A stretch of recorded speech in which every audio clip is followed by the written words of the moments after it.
Nandito po ang kinatawan ng Sinedrin at may nais daw po silang ibilog sa inyo. Sa kailaliman ng gabi, ano ang kanilang kailangan? Sige, patuloy mo sila.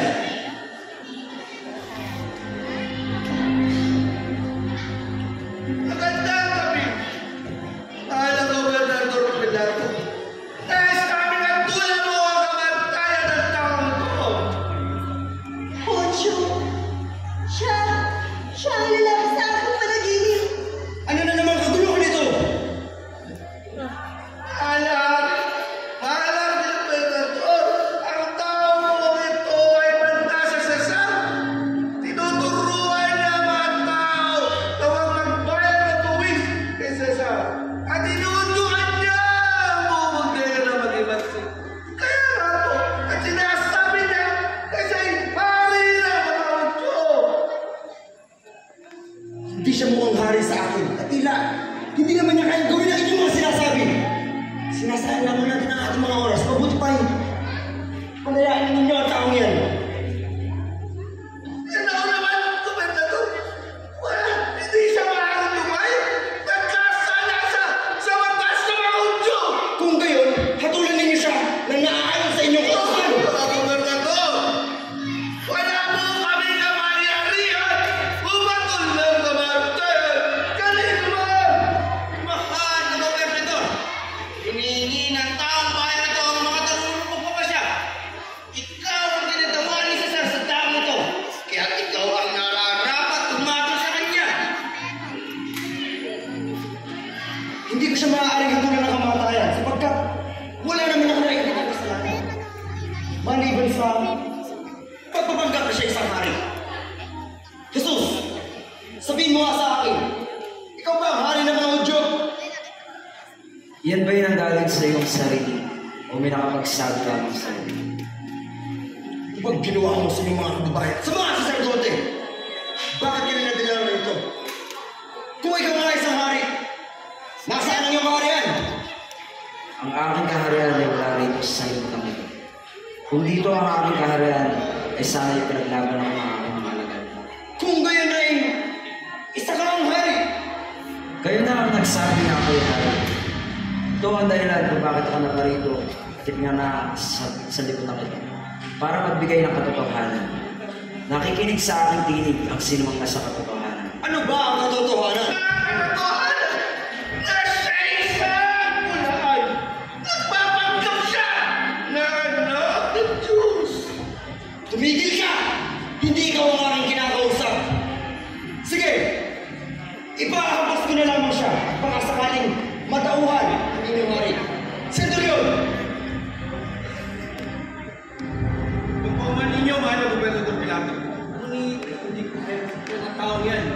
Minsan pa binigyan niya ako ng kanyang pagpapala. Mas pipiliin ko mabuti ko sa akin magkakapagpulit kaysa saktan ng taong ito. Alam klaro na po, mahal na Gobernador Pilato.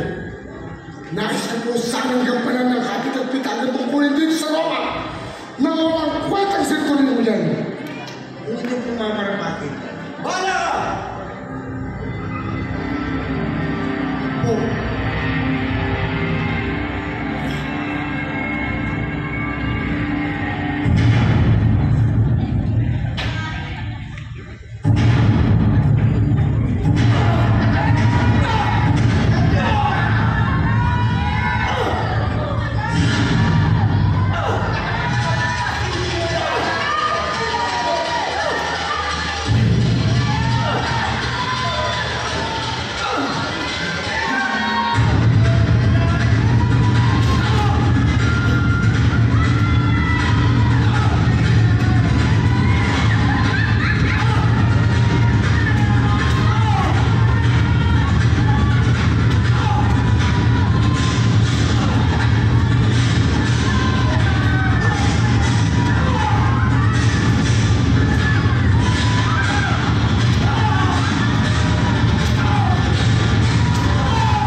pinagkaloob sa iyo ng Diyos ang kapangyarihan.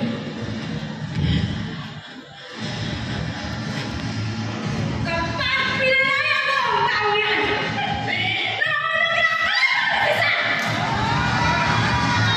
lumayan mo siya! Labis-labis na ang kanilang paghihirap. Bawal siya ang iyong pangako. May kabilan tayo. At tuwing araw ng Pasko ay maaari akong mawala ng isang binanggo. Ilabas rito si Barabas!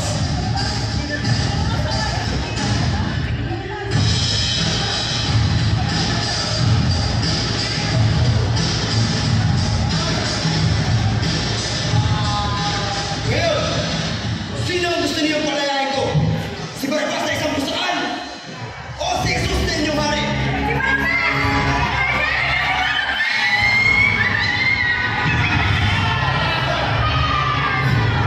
Hoy, si Barabas!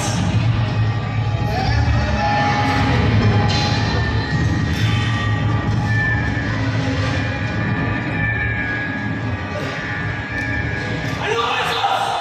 Ako ang pinili ng sambayanan. Dahil ipinaglama ko sila.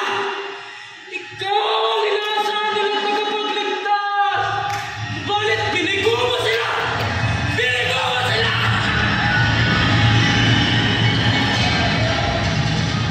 At ano ang gusto ninyong gawin ko sa inyong hari, si Jesus?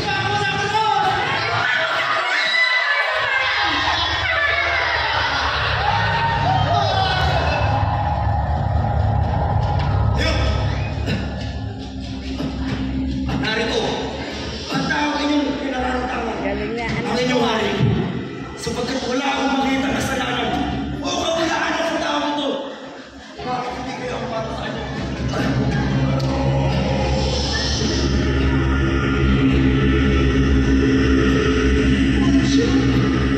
Ang iyong mga kamay, may dugo ang iyong kamay. Kawal! Tubig!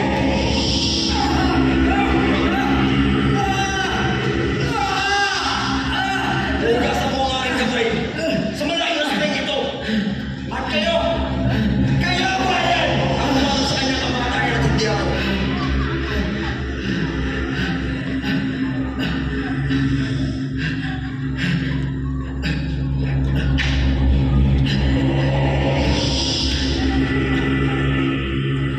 Jesus ng Nazaret! Hari ng mga Hudyo! Nakalin mo yan! Ang naisulat ko! Ang naisulat ko na! Dali na isa! Dali ka!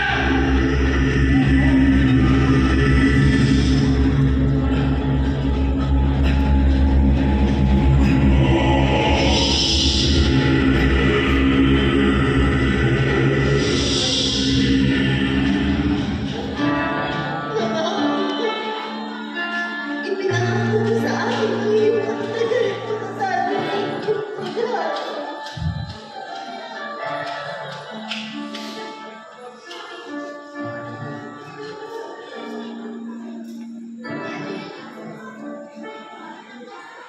Bakit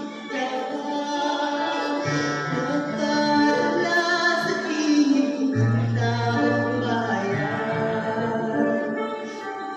Ikaw na sa bantali na pagsulat.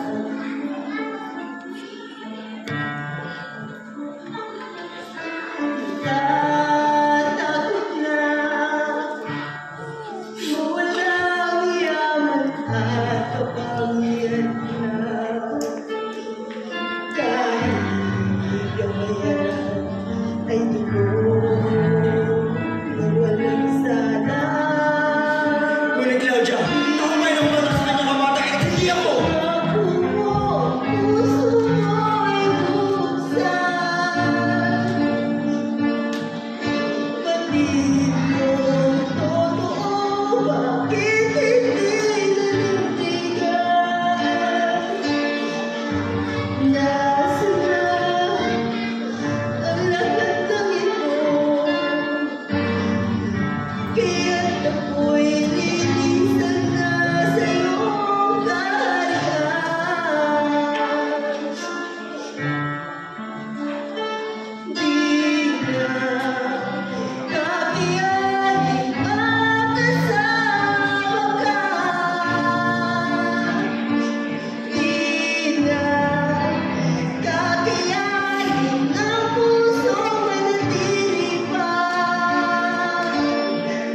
At nagpapagal ang singko sa